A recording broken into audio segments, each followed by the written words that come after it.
these complex buttons you have to press to get things going. Good morning and welcome to Moopsy in the Morning for February the 19th, 2025. Send me an invite, would you? Me? Yeah, you, if you're still on the patrol.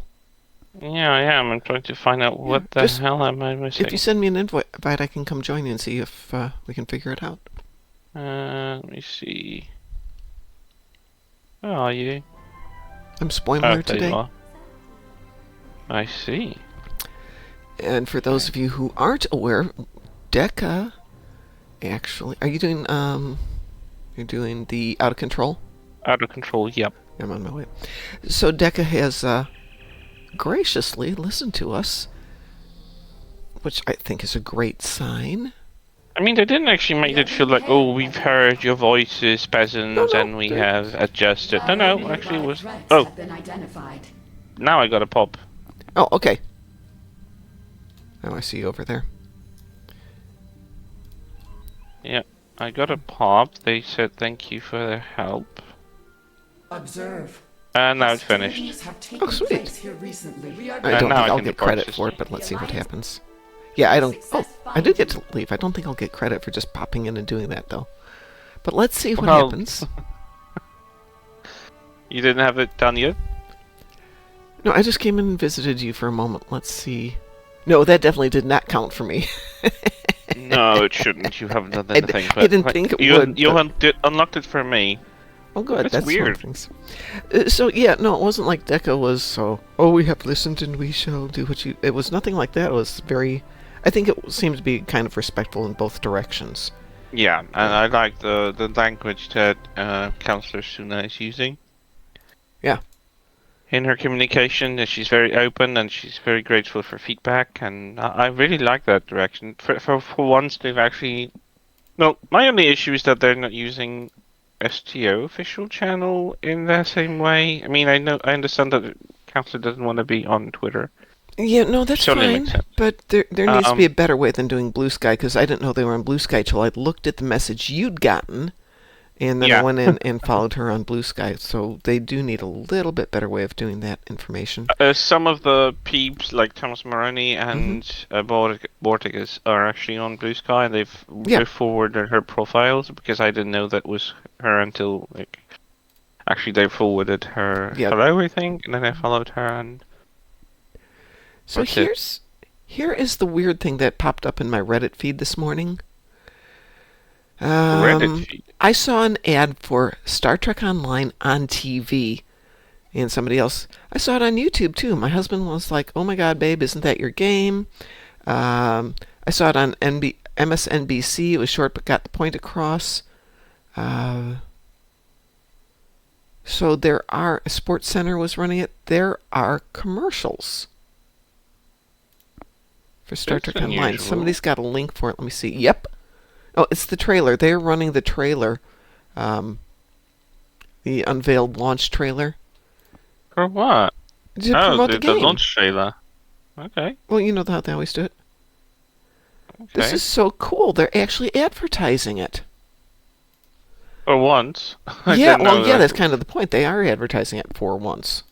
Which I don't think they've ever advertised it with Cryptic. Star Trek Fleet Command does a lot of advertising, and a couple of the other games advertise a lot, but not us. And we need to be advertised. People need to know that we're here. Ooh, ouch.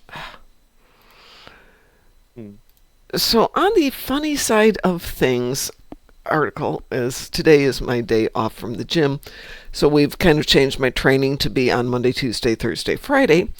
And we did certain things on Monday, and yesterday we did things, and I was just wiped. I couldn't do anything because it was like 2 shoulder days in a row. And we're finishing up with the last of whatever it was that we're doing. And my trainer looks at his schedule and goes, "Oh, bad word.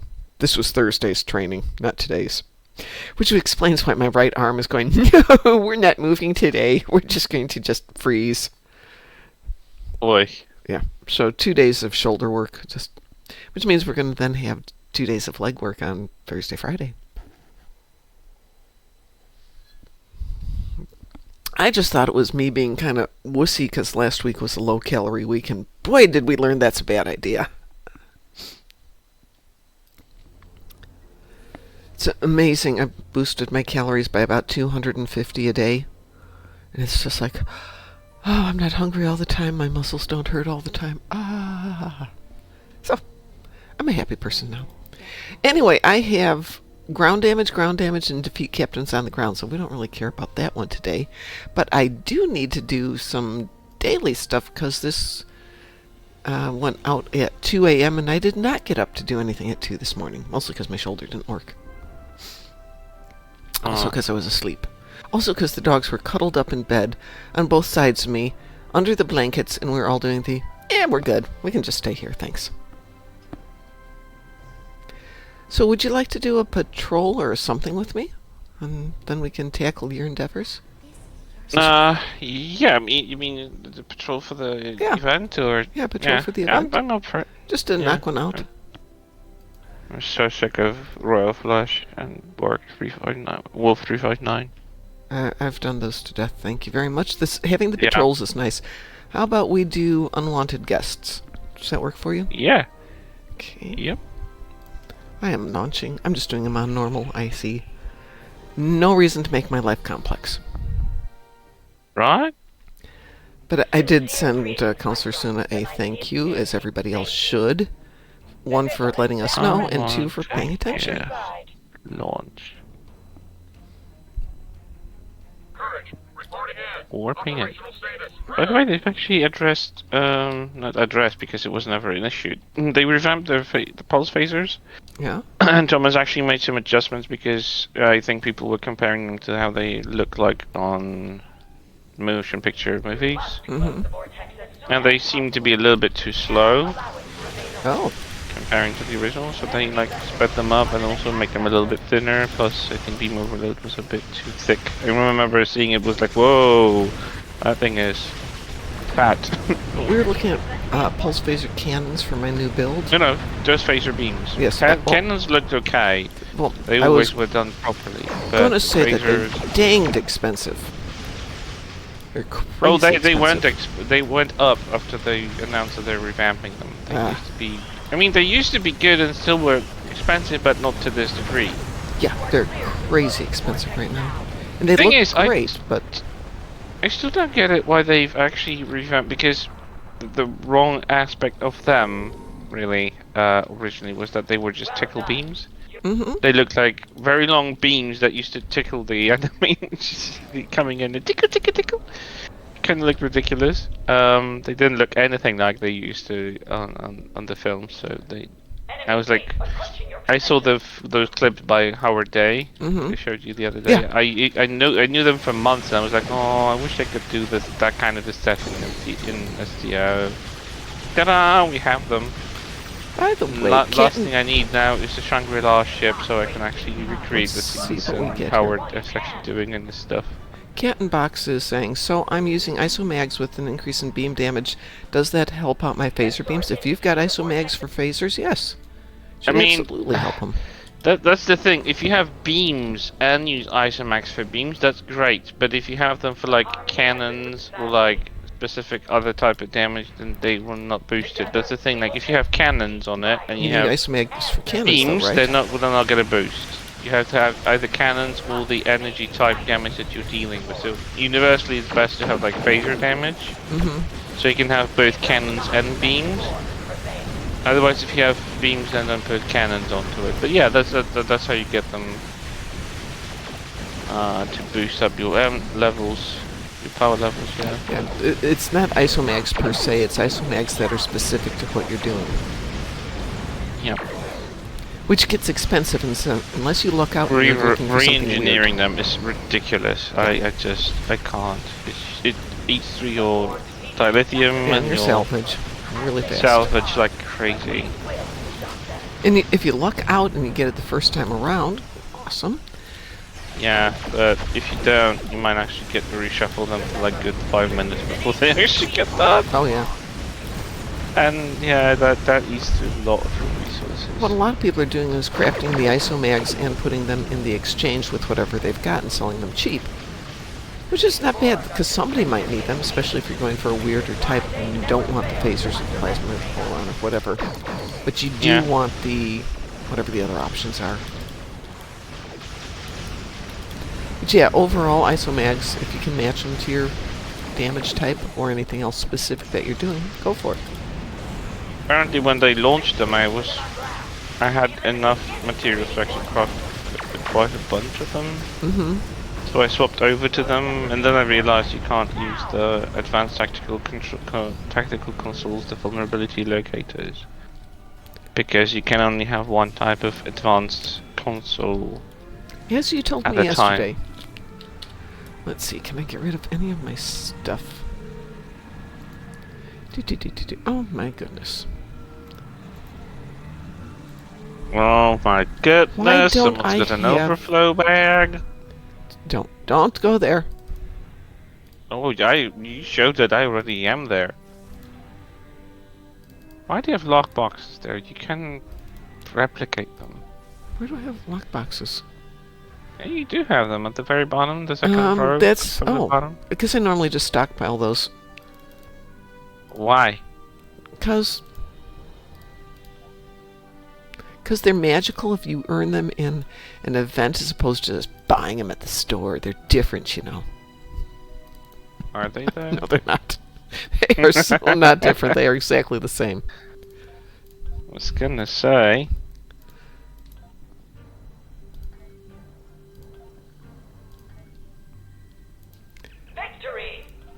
Victory! I could watch those triangle things warp and bend and twist and turn on the harmony all day.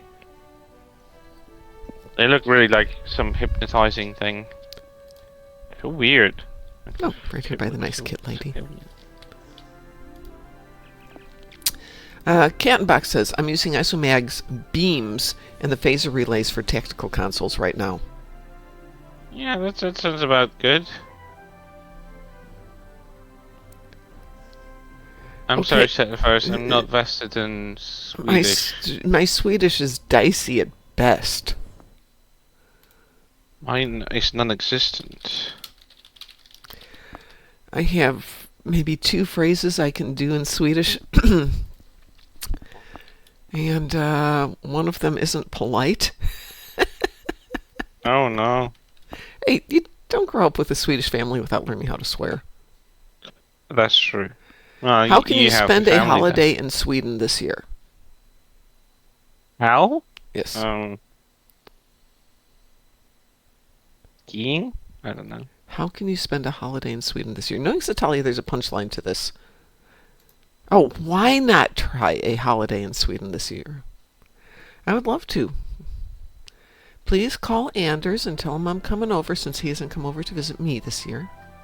I have family over there. And usually, he's been coming over every year forever. So it's my turn to go over there. I haven't been there since 2016. I owe him a visit.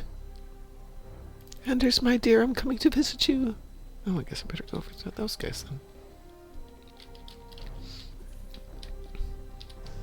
With them giving away so many holiday party horn things, normally those things can go for $1 on the exchange because you have to do the thing, but now every time you do the particle, you get one, along with whatever other prizes you want. I think I'm going to have to start doing the emotes, though. Let's see, let's put away some stuff here. We can put you away because we're not doing you for a while. You guys can go over there and you might get used, so we'll leave you alone. You can go there and you can go there. And you can go there and you can go there. Let me try something. Okay. I don't have a Shangri-La, but I do have the next best thing. Which is... Tiny 3. Which is a larger version of the Shangri-La. I'm wondering how it would look like with pulse phasers. You and your aesthetics and keeping your ships look all nice. Pfft. I know, I'm sorry. I like the aesthetics. I like the beams doing pew pew. I just can't help it. Let me see. Pulse. I do have one loadout I'm not planning to use. I can write it off with. Oh good, the one thing I Pulse don't want in phaser. there. Apparently I have a very Oh. rare TFO. Oh, I know what we're going to do with that one. We'll take you as fleet marks. Huh. Just enough. Let's see what we've got Oh. here for our emote box. That kind of ruins my base build, but whatever. Got an What won't I do anniversary for party box. aesthetics? Ooh, battery shields and engines. Yay. Good morning, Cliff. Oh, it's part of the moose sequence. Yes, Italia. We all know the moose sequence. What? From Monty Python. The end of... Oh. Is it the end? No, it's the beginning of Monty Python. A moose bit my sister once. Maybe that's the end. When they had to go on the cheap, and so they did all the title cards. This is the story. They had to do all the title cards in Swedish because they ran out of money. Yes. It's Monty Python, much fun.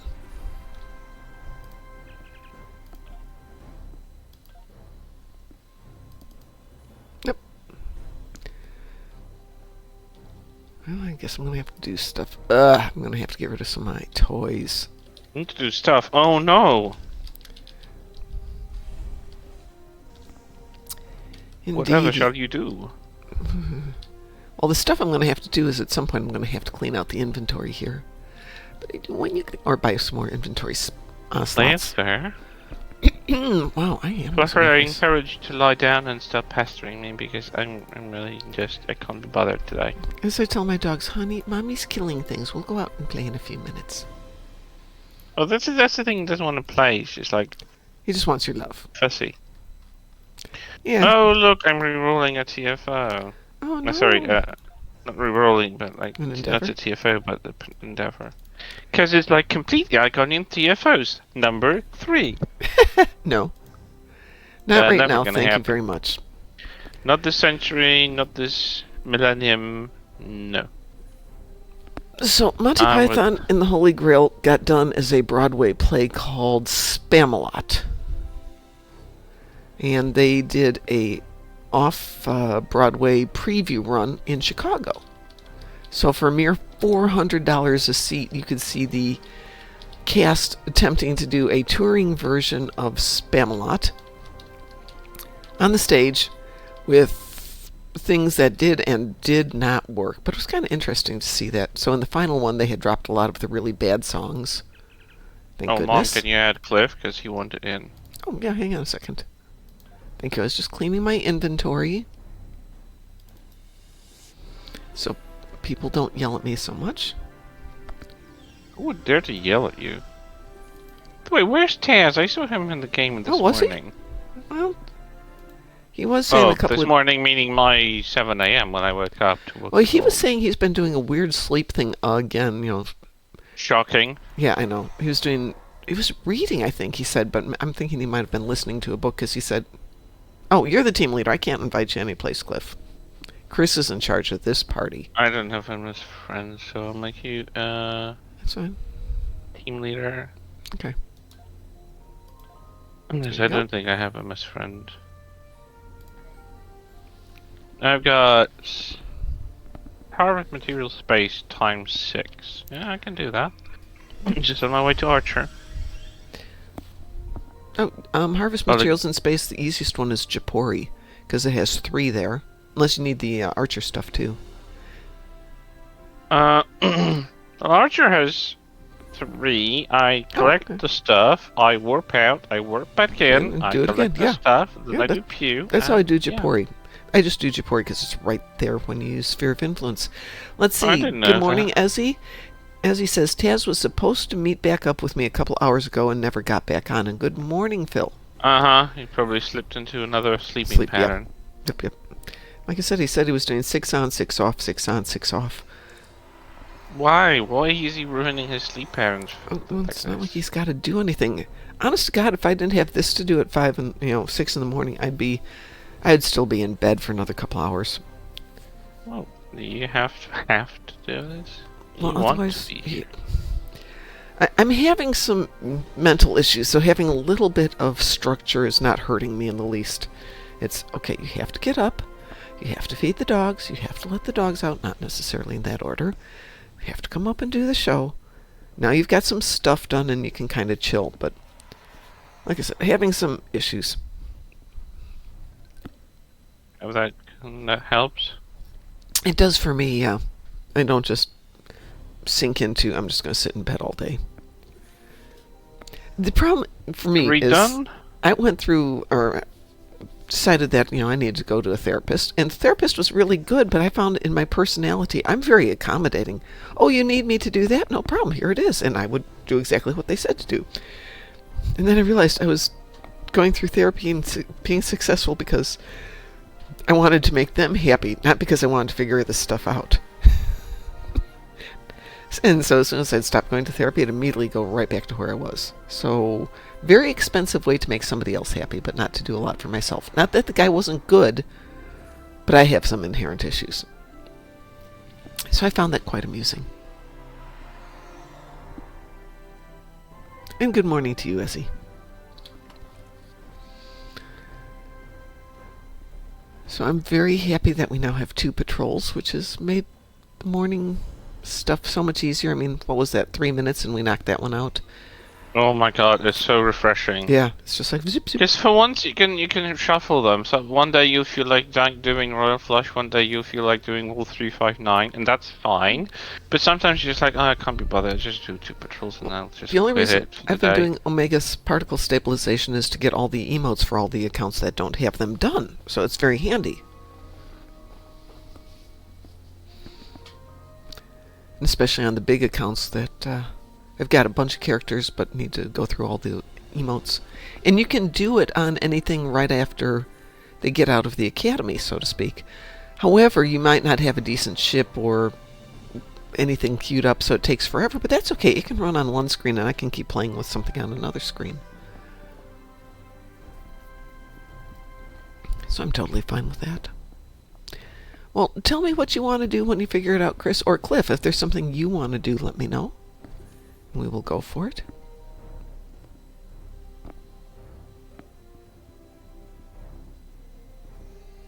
I'm just warping into Archer again Okay. to do the second run. Yeah, all my stuff's ground, so I'm just not going to worry about it.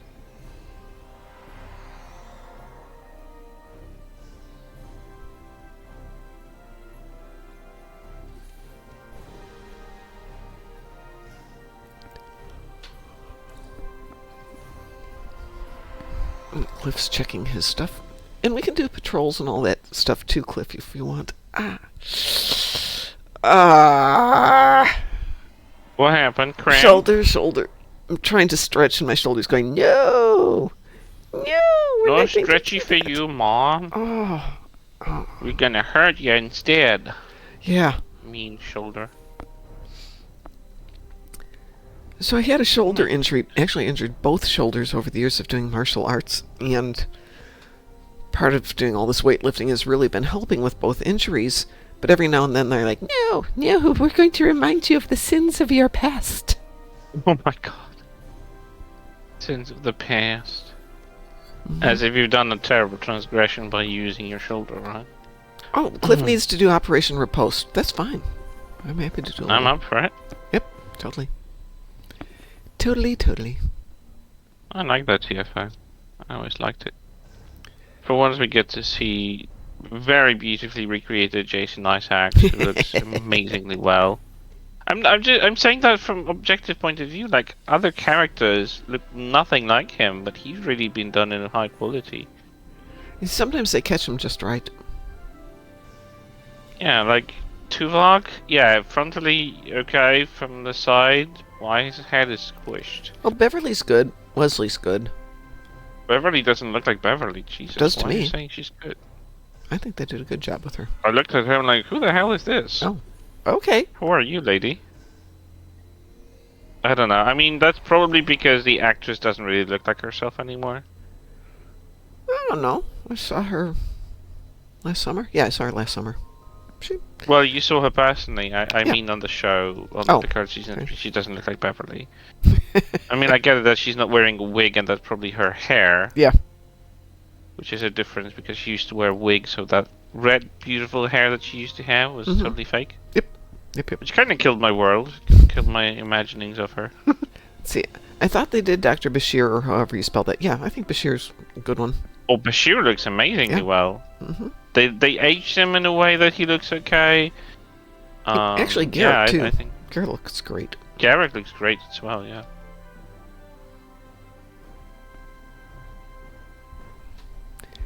Well, I'm for anything. Okie dokie. Well, I'm going to queue us up for Operation Riposte. Is everybody up for Operation Riposte? Anybody want to join us?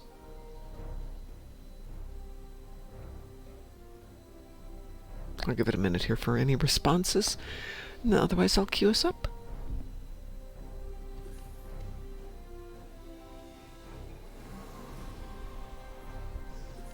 I really do hope that the Shangri-La is going to be a ship that's part of the bundle, but it's not going to be like, oh, you have to buy the entire bundle to get it. Because then I'll rage. Can't They always add something to the bundle that requires you to buy the entire thing if you want it. Yeah, they like to do that. They haven't done that with a ship, I think. No, actually they did. The mirror angle was part of it. Oh, I that's think, right. because- Yeah. So they've done it once. I hope they won't do it again, but you never know. 'Cause if they do, I want to be able to buy that ship individually. I don't know if I care for the Royal Ark too much. Arc Royal. Although, the alternate skin for it I really like. Mm-hmm. Because it gets Picard Season 3 aesthetic. And I do dig that aesthetic. We are I think it is queued. better than the TMP one. I think we're queued up for Operation Riposte. Hang on a second. Let me make You sure I get it think? right. Yeah. Hey, I hit it once and hit the wrong Operation button. Riposte queued. Sending availability to Admiralty right now. In my head canon's like, we have a roster of missions. Like in my head canon we have roster of missions available for the taking, and we Wee woo. offer our availability. Yeah, we got a wee woo. And the wee woo is like, yeah, you gotta go ahead. You gotta go ahead from Admiralty. From You're what I good to go. understand, for the U.S. Navy, they're reserve officers who have to serve X number of years. So they do like assignments, and they are based out of a certain location. But if they're, it's kind of a long story, and I won't go into it. But at some point, they wind up having the option of applying for specific positions for up to 6 months. Someone left. No, they came back, or somebody No, replaced them. someone else is coming in. No. But not one of our team. So my instructor, who's Naval Reserve, is coming up towards the end of his retirement, and his assignment group kind of disappeared or was defunded or whatever, so he now has to apply for positions, and it kind of means that for 6 months, if they don't pick him for one of these, he's just kind of sitting there doing his regular routine stuff, but no specific assignments. So it's kind of like what you're saying. Here's the list of the things you could apply for. Pick one, apply for it, and we'll see what happens. We don't have much time. Drop the facility shield Well, and board them. I don't know if Starfleet at this point is still doing the 5-year missions, exploratory stuff, I think.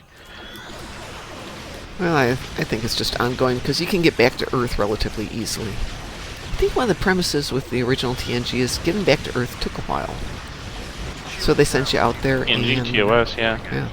They were out there, they were really far out there, Yeah. and it wouldn't be so easy to just pop back in and see, like, oh, do you have, like, moment to take a maintenance of the warp core or something? Yeah. They didn't have that. Another away team is securing Zeta. Kind of like They sailing had ships of old. starbases probably closer than Earth, and they would just go there to resupply, but... So Oh, have you ever yeah, seen that Master and is... Commander? The movie? Me, no. Great movie. It has Russell Crowe, doesn't it? Yeah, I'm sorry, it's got Russell Crowe in it. It's still a good movie. Well, can't help it.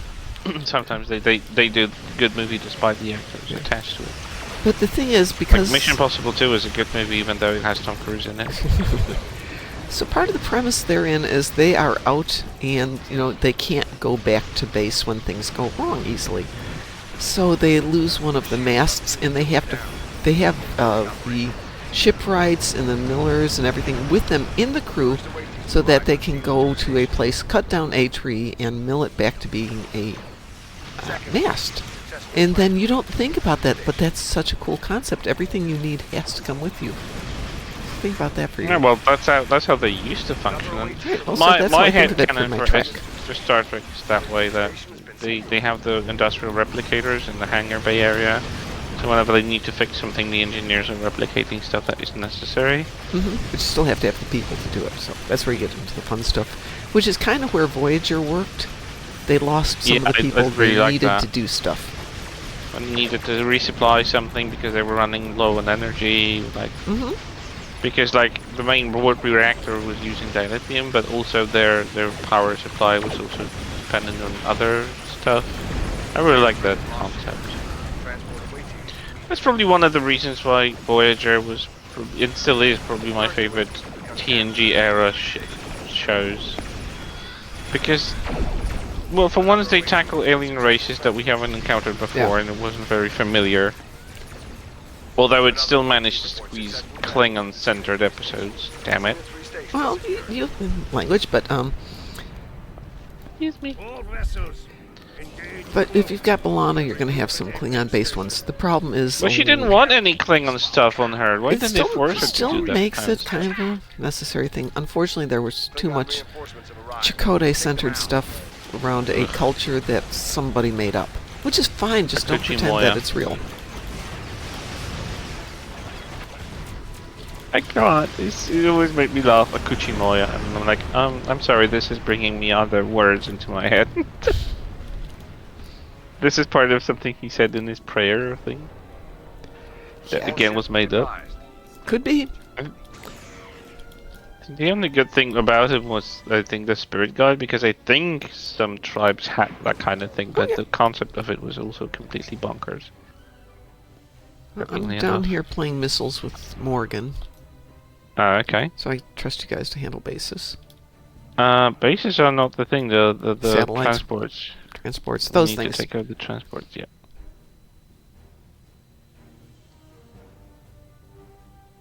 Well, until they give me Shangri-La, I'm flying Coney 3 with pulse beams. It looks amazing. Love it. I want my pulse cannons. They look amazing. They sound amazing. Pulse cannons are really great too. They are. They are ungodly expensive, though. I opened 20-some boxes and got 2. I afforded maybe like 2 turrets once. Yeah, turrets I'm not I have. using them too often, but... No, I'm not using my turrets. I have to go through and see if any of my other tunes have got them. All ships, eliminate the Starfleet troop transports. This is my cannon build at the moment. This is the one I'm going to put the pulse cannons on. Oh. Oops. Alpha secure. Beta is having some Klingons in its face. And I'll go ahead and help out with that.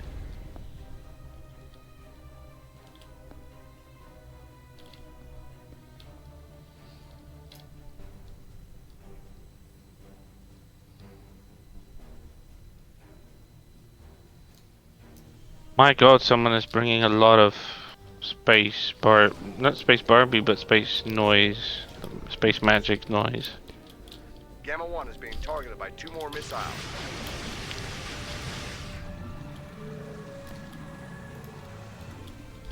Now these Mokai I don't mind. I don't think they're Mokai. They're not all the Mokai. other houses during the war. But Otherwise these I can fight because they don't do the stupid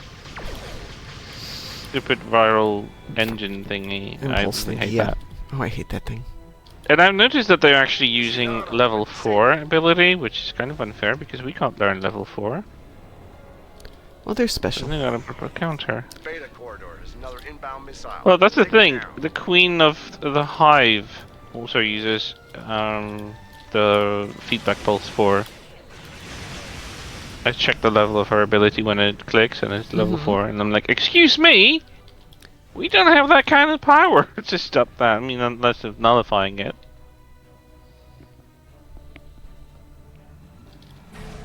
Oh my god, looking for close-ups of that ship, this really feels like I'm recreating those clips from Howie. Come on. Oh my days. This is Missiles are beautiful. inbound on Alpha corridor. I told Thomas that I absolutely adore the effort of bringing those to canon. How dare you, right in my face, destroying it. How dare.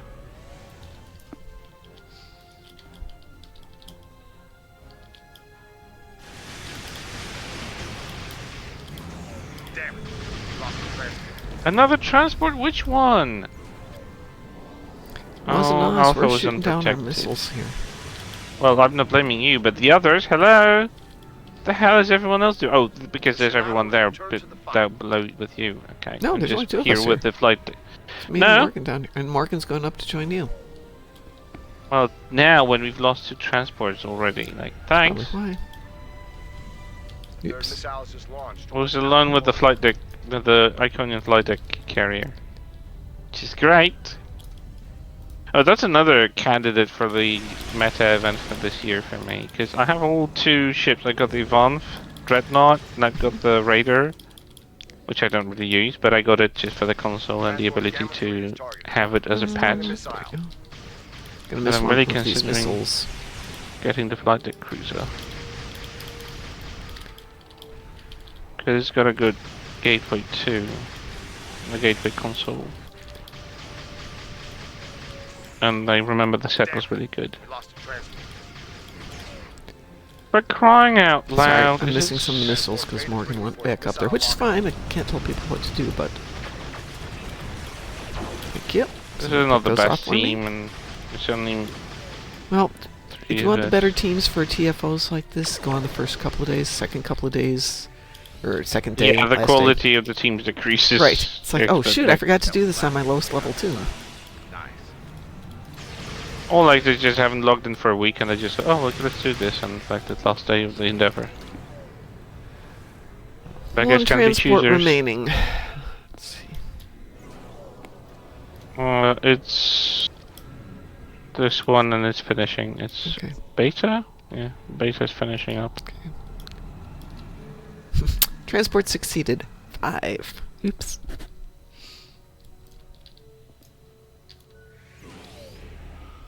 Security Klingon transport vessels leaving. Yeah, now Lorca speaks Klingon vessels. 2 different sentences at once. Mm-hmm. Love it.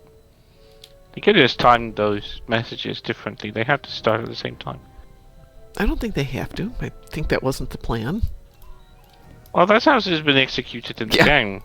Whatever they planned, it didn't pan Right. out very Well, well. I'm not saying it's wrong. That's just, in their head canon. It's going, oh, this will happen, then that'll happen.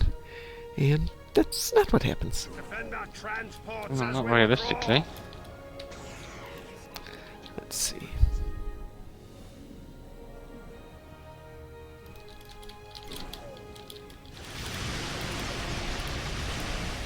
Disable and capture the Klingon transports. Klingon transport disabled. Tractor it back to our starting area. You've got a tractor beam on that transport. Good. Tell it back to the fleet to secure it. Klingon transport disabled. Tractor it back to our starting area.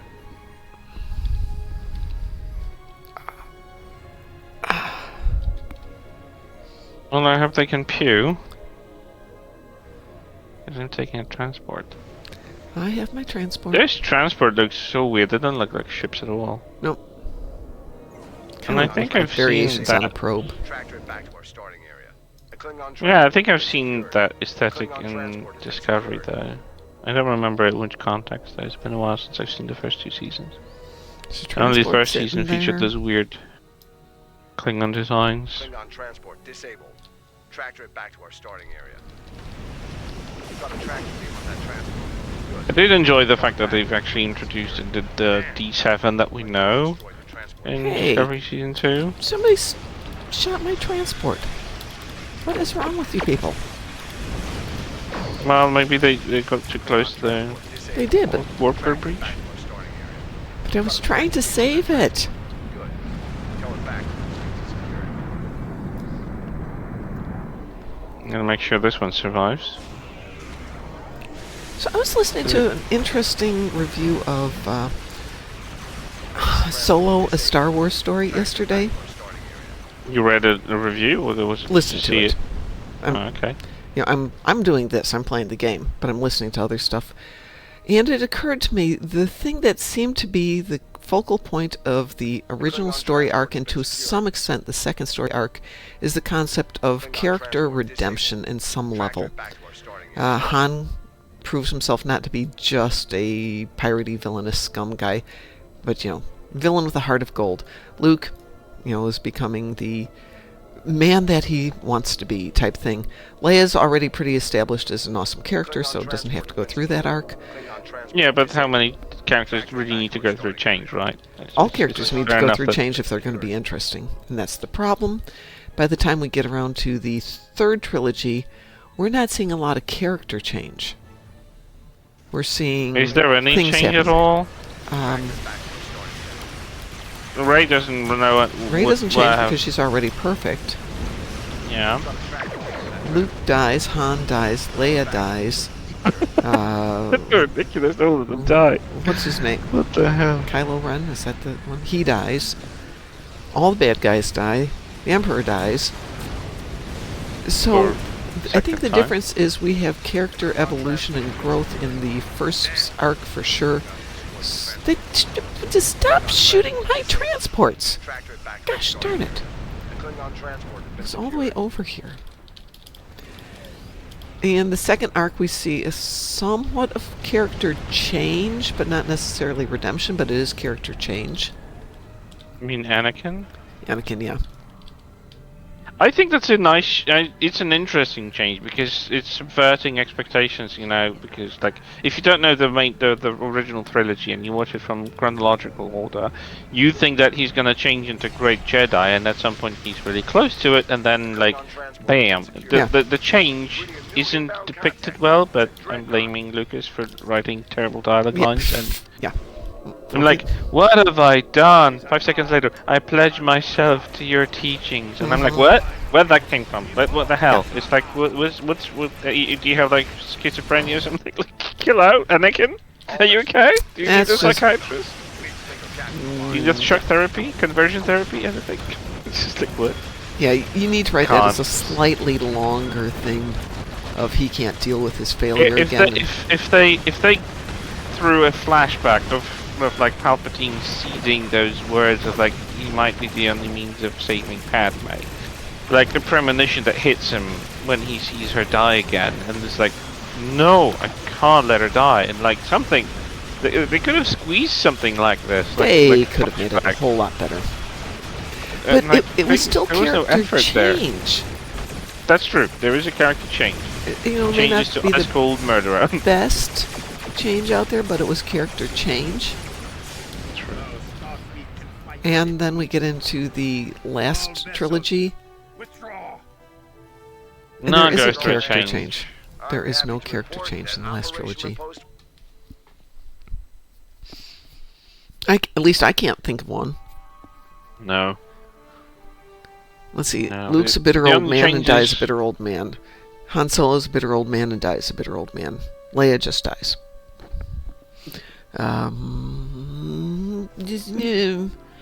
No. Yeah, nobody changes that I can think of. And I think that's what makes a good story is when you see a character develop, grow, and change. Maybe not always be Yeah. the way you want it to change. But if they like embrace like something that seems to be predestined for them, but they're reluctant to accept it, and then something changes in them along the way, So Elite that they finally 438, embrace their role or something. Elite says, I think part of his change is not like a normal linear progression via thoughts, but rather just the power of the dark side with a powerful Jedi. Great, and a little bit more writing would have been good to explain it, but at least it's character change. It's some things that are alluded to. It could have been better crafted, I think. But Yep. we see some changes. I like that. I don't think Padme dying from grief is a really feasible character arc, There's a shall we lot say? more to live. Like what? Excuse me. She senses good in Anakin. She's dying for the sake of script, so she's dead in the forthcoming movie because she was already dead then. Yeah, Like, there's no that's- logical reason for her dying. Like, No. he could have injured her a little bit too much. Like that could have made sense. Yeah. He can't keep her alive because he damaged something. Like, Yeah, I don't know. if or he had shook been her really too responsible well. for her death, that would have made a lot more sense. It would make much more sense for him becoming even more bitter. But Right, no, exactly. that's like, nope. Let's see. Chewie goes from wanting to eat the porgs to being their best friend. Best story arc of the sequels. You win, I Ezzy. forgot about that. That's true. There's Oh one my point God. where he is force checking Padme when she's pregnant. Makes no sense since she is his reason to switch to the dark side, but they put it in the movie. Yeah, no, no. For whatever reason, his ability to lay out a character just got kind of really switched around. So My problem with Lucas in the prequels is that he's not a very good writer for scripts. No. He never. But that's I'm torn because people blame him for this. It's Mhm. not his fault. Partially, it's not his fault because he didn't want to do it to begin with. Okay. He didn't want to do the scripts. He didn't want to direct all those movies. Wow, I'm just sitting next to the Alliance Dreadnought. Do you realize that it's almost the same length as Connie 3? Hmm. I expected that thing to be bigger. See, Cliff Way says, bigger. I'm assuming regarding Padme, internal injuries. Yeah, but Yeah, one- but they're not explained. The Yeah. the droid says she's lost the will to live. right, and the line of her For injuries unknown are so reason, we're losing severe her. we can either save her or the babies. And in her last moments, she's like, "Save the children," or something like Yeah, that. but Even as she's something, crying she makes because the she's ultimate lost. sacrifice. Yeah, because she's lost Anakin. That could have been easily written. They didn't even require anything. They just could write different dialogue lines there. Mhm. You could overdub it. Like you can leave those scenes in, but Yeah. like it happens in so many films and series where like a woman dies because they kept the children because there's two children and like this is one of her. They couldn't make a choice or something. No, they had to like for unknown well, medically she's healthy, but for unknown reasons we're losing her. And I'm like, what? She's dying? Yeah. She's lost the will to live. Like a robot saying that. This is not a robot's assessment. Like at the very least, I don't know. Yoda could have just said like, I think she's losing that will to live. Like he could sense her Yeah. through the Force. That would at least be something believable that she's lost her connection to the Force. She doesn't want to. But like, no, It's no, been the a droid long says time that. since I've seen the last one because it's not my favorite. But when she is dying, is Anakin aware that she's dying? No, Okay, that she's messes in me a up. she's in a refuge place on the moon somewhere where they took her. I thought she was still in after- transport or something. No. After Obi defeats Anakin and leaves him to rot in the I think it's a Mustafar planet, the volcano The planet. volcano planet. He takes Padme on board her cruiser because she snuck aboard it, and he takes her to some sort of medical facility that's allied with their cause. And she's just in a medical facility with like they're trying to save the children, and they realize that she's carrying twins Right. because apparently it wasn't obvious enough. Yeah, Or like- I don't know, they didn't like Obi-Wan couldn't sense that either. Or anyone else Which for that doesn't make any matter. sense, but okay. Yeah, like so advanced medical facilities, no one was able to tell she's carrying twins. Okay, and they come to a realization that they're bringing the children, and she's dying, and Anakin is picked up by. It's like a transition scene between Anakin and Leia, not Leia, like Padme, and she's dying, and they're taking out the children out of her, and like Palpatine is putting Vader back together by making him an android kind of hybrid. So Cliff So is... he's being born and she's dying, basically. He's being reborn and she's dying. This kind of duality of the scene, but he's not aware of. Until actually Palpatine comes and like, it seems that in your anger you killed her. So he kind of makes Anakin think that he Of helped course her he to does. He's death very back there on the manipulative. planet. Okay, so Cliff is saying, this is what we see on the Consistent internet, with people character. picking it apart until there's nothing left. That's not what we're doing. We actually like this.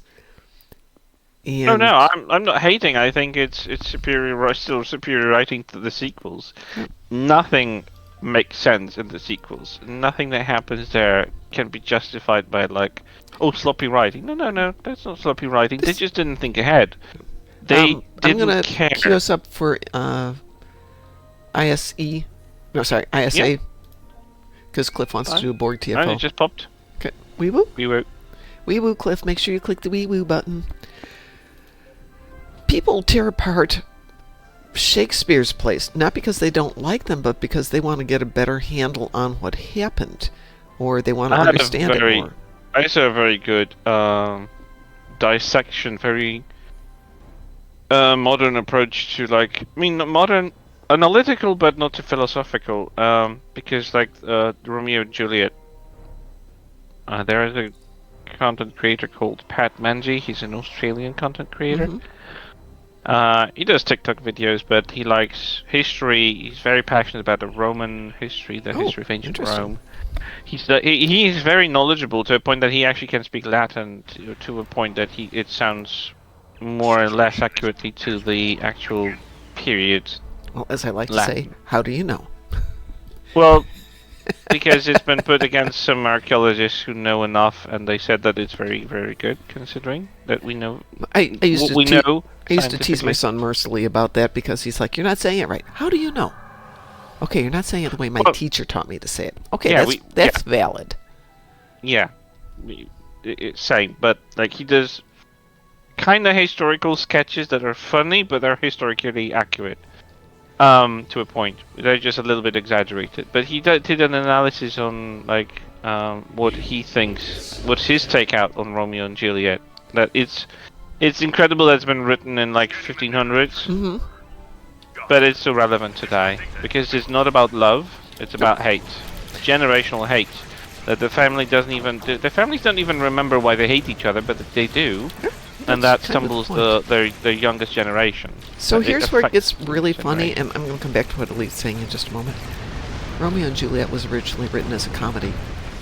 Yeah, that's the thing. The first two acts are comedy. It just takes a tragedy twist at the very end. It is a comedy, and that's what he intended it to be. Everyone just misinterpreted it. It's like, oh, it's a beautiful love story, tragic love story. It's like, I didn't. And take instead, that out. it's supposed to be, yes, people can be so stupid. I know. It's just like that.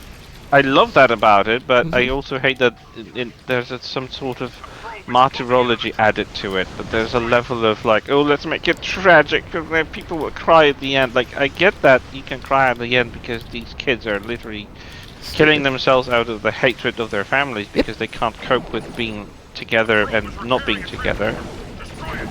But like, yeah, that's not the entire premise of the story. That's not the point. So let me jump back to Leeds' comment here. I get what Cliff is saying, though, too. As a general point, sometimes fandom does go too far. They start nitpicking silly things and blowing them up. Yep, 100%. Absolutely no argument there. Absolutely. I mean, people rip apart movies that are considered to be near perfect classics. Not that I can think of one off the top of my head, but they do that. I mean, you can literally dissect every piece of media and make it look bad. So my friend Catherine and I used to get together for our theater weeks, and we'd either go to London or New York, and we'd spend a week. And one thing we would try to do is see multiple performances of the same play, and then we would go back to our hotel with a bottle of wine or 3 and sit there and just rip everything apart, you know. Did you notice in this scene that he moves his hand this much differently and how the actress related differently to that? And yep. Not that it wasn't a good play, just that is inherent nature of people. I've recently looked into a film. I intend to rewatch it because I have very vague memory of it. But everyone knows it, Joe Black. I have seen it once, yes. Well, a lot of people are like nitpicking about because there is a scene where he speaks Jamaican. Yes. And people like nitpick, oh, he's not doing the proper pronunciation, but that's what he does the entire film. He misspeaks. Oh, how interesting. He has this alien quality to him because he's like the Spock character in this in TOS. He's the outsider looking at humanity from with an outsider view, not fully grasping all aspects of humanity. Because he's in a human body, he has human responses, but those are not natural to him, to the entity that he is. And he does these childlike actions when he's talking to the old Jamaican lady on her deathbed, and she's asking whether he's falling in love. He does the nod when he leans his chin on his arms, on his hands, and just does this childish nod like a 5-year-old saying, yes. This is the entire thing he's doing the entire film. He's acting out the fact that he's alien in a human body that is not natural to him. So whenever he misspeaks, in my interpretation, whenever he misspeaks or says something in a weird tonation, all I see is that he was directed that way. He was told to sometimes throw in something that doesn't feel like, well, that's not how you would do it, but like that's deliberate. That is the way he creates this entity, death in this case, that is deliberately alien to some of the responses. That he might seem powerful when he first approaches Anthony Hopkins' character before he takes the body form that we see. He's different because he mimics Anthony Hopkins' voice, but when he takes the new form of the human, he takes the human responses there, and he starts to act out a little bit alien because he's not accustomed to inhabit a physical body. So I'm like, I always took that whenever he misspeaks or like makes a bad accent, puts that an it's accent on the intentional wrong thing, as that is part of the deliberate. character. I don't think they didn't bother to teach him the proper pronunciation because he probably could have learned it. He's a good actor out of everything. Like, I don't like him as a person because stuff came out about him and his alcohol and all that stuff, but still, as an actor, he was very good at methodic acting. He always was very into the character, whatever he played. I never had once any doubt about him being fully in the character. But I think they just back to teach him something properly. Elite saying here. Yeah. It's let's see. It's not that you can't be critical, especially if something is clearly questionable, but sometimes people get too nerdy, like such a thing is possible, and complain about the tiniest thing as though it's the entire franchise. This isn't a perfect example, but I mean there are many Trek fans who put all of New Trek as trash, or all of the Kelvin films as not Star Trek, and it's like you're just trying to hate. Like J.J. lighting decisions doesn't make up the entirety of all 3 films, but sometimes that's all you hear. Again, not a perfect example, but that's all I can think of at the moment. Yeah, actually, you're spot on. I don't like a lot of New Trek, not because it's trash. I don't like a lot of it because I think it's poorly done, because I think it's done by people who don't necessarily get it. But at the same time, if they're trying to expand the Trek universe into embracing new things, like you could have played Section 31 in a different light and had it be completely Trek, as an example of something I think either you or Chris just said about being a way to examine morality in the Trek universe. You know, we could have used this as a great example. Here are people doing things that we don't feel fits within the Gene Roddenberry concept. That doesn't mean it doesn't happen, and boy, here's an opportunity for us to go play there. Yeah. You can make that work beautifully, and that becomes a great basis for critique. As to JJ's lighting decisions, I don't like them, but they're fine. It's a new flavor. It's like they wanted it to look modern. They didn't want it to look stale and because the thing is that a lot of the notion in pop culture and public more like public and good morning, Graz. Concept. Good morning. Morning. Like the notion about Star Trek in like early 2000 before the J.J. Abrams came is that like it kind of runs a little stale. Because the latest thing they've done was Nemesis, and it kind of feels like just more exaggerated Star Trek movie, but it's like exaggerated Star Trek show, because it kind of they had a bigger budget, but that's what it really is. It's just exaggerated episode that got a little bit more budgeting. It's not peak Trek, it's not peak writing, it's not peak drama. They definitely could have directed it better. But when you look at it from an outsider point of view, people don't get it. It's not approachable to people who are not accustomed to Trek. Like if you take someone who's an outsider and doesn't know the dynamics of the Enterprise crew, who's who, why are they together, why are they treating each other this way or that way, they will not understand the half of the film, because even if they don't, because they don't even understand what is really Romulans about, because they don't have any backstory, because there isn't any exposure to people who are outsiders, because it's like literally just made for Trek fans. And it's kind of Trek became very isolationist.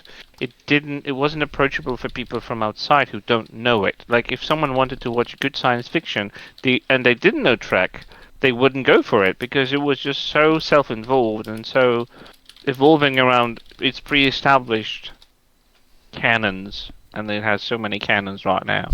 It would be very hard to like pick up like the latest Trek movie because you wanted to see what was the latest iteration before Kelvin films. Well, if that's you went actually for Nemesis, something that I read yesterday is, should you have to know the backstory of a movie before you go to see it?